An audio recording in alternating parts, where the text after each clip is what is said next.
अब कभी नहीं छूटेंगे आपके फेवरेट टीवी शोज ZEE5 के साथ बिल्कुल फ्री।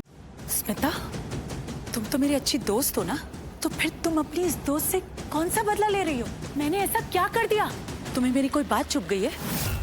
अरे केत की बेन, आप स्मिता भाभी से ऐसे बात नहीं कर सकती। जबान संभाल के बात करो। आप उनकी दोस्त हो, इसका मतलब उनके सीने पे चढ़ के बात नहीं कर सकती। तमीज से बात करो। मैं तमीज से बात करूं? शुभवी बहन, यहाँ मेरी बेटी की जिंदगी दांव पे लगी है। मेरे पति की शान घट गई है, मेरे खानदान की नाक कट गई है, मेरी ममता कुचल गई है, और तुम तमीज की बात कर रही हो? हाँ? अरे शुभवी बहन, जब घोड़ा भी बेकाबू हो जाता है ना, तो वो भी हद सरहद सब पार कर देता है। इस वक्त मेरा दिमाग बिल्कुल खराब हो गया है। अरे मेरी बेटी के साथ इतना गलत हो गया है, और तुम कह रही हो कि मैं तमीज में रहूं? तो गलत हुआ तो क्या आप ऐसे बात करेंगी? अरे जवेरी खानदान को ललकारेंगी? अरे नहीं नहीं, मैंने जवेरी खानदान को ललकारा नहीं, उसको हमेशा पुचकारा है। पर बदले में क्या मिला मुझे? ये बेइज्जती। अरे आप लोगों की सबकी इज्जत करी, हमेशा अपनी दोस्ती निभाई, पर आप लोगों ने क्या किया? मेरी ही पीठ पे खंजर घोंका, मुझे ही धोखा दिया, मेरी बेटी के साथ इतना गलत किया। आपको क्या लगता है कि मुझे नजर नहीं आता? वो प्राप्ता कैसे इस घर में आती जाती थी, रौनक से मिलती थी, हंस की बात करती थी, क्या कुछ चल रहा था पीठ पीछे सब नजर आता था मुझे। कितनी बार कहा था तुमसे, इनफैक्ट पायल ने तुमसे ये बात कितनी बार बताई थी, लेकिन तुमने क्या किया? सिर्फ वार्निंग देके छोड़ दिया।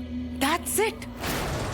मुझे तो लगता था कि स्मिता जावेरी की इस खानदान में, इस घर में सत्ता है, सब लोग उसकी इज्जत करते हैं, सब लोग उसका मान करते हैं, सब लोग उसकी बात सुनते हैं, पर नहीं, तुम्हारे बेटे ने तुम्हारी बात तक नहीं सुनी। तुमने जो रौनक से कहा, क्या उसने वो माना? नहीं, उसने वही किया जो वो चाहता था। जब तुम्हारे बेटे पे कंट्रोल ही नहीं था, तो मुझे बता देती ना, मैं अपनी बेटी को इस रिश्ते में डालती ही नहीं। मैं अपनी बेटी की इतनी बेइज्जती होने ही नहीं देती, और ना ही खुद की बेइज्जती बर्दाश्त करती। अरे केत की बेन, जरा आराम से बात करो ना, इतना गला फाड़ने की क्या जरूरत है? मैं गला फाड़ रही हूँ?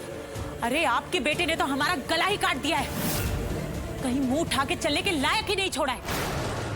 अगर सच कहूँ ना, तो रौनक ने ये जो कुछ भी किया है ना, अकेले तो उसकी हिम्मत है नहीं ये सब करने की, जरूर उसका साथ दिया है किसी ने।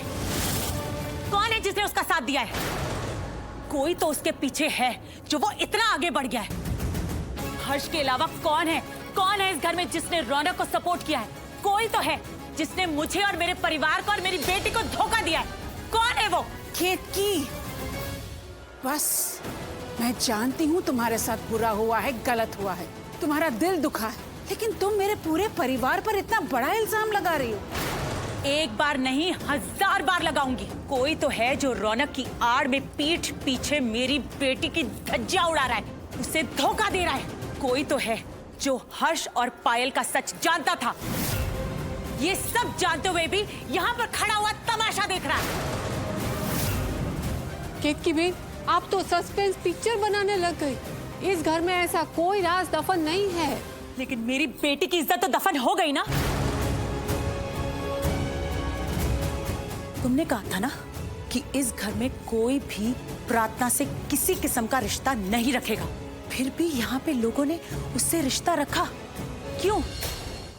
ZEE5 ऐप डाउनलोड करें और देखें सारे एपिसोड्स बिल्कुल फ्री।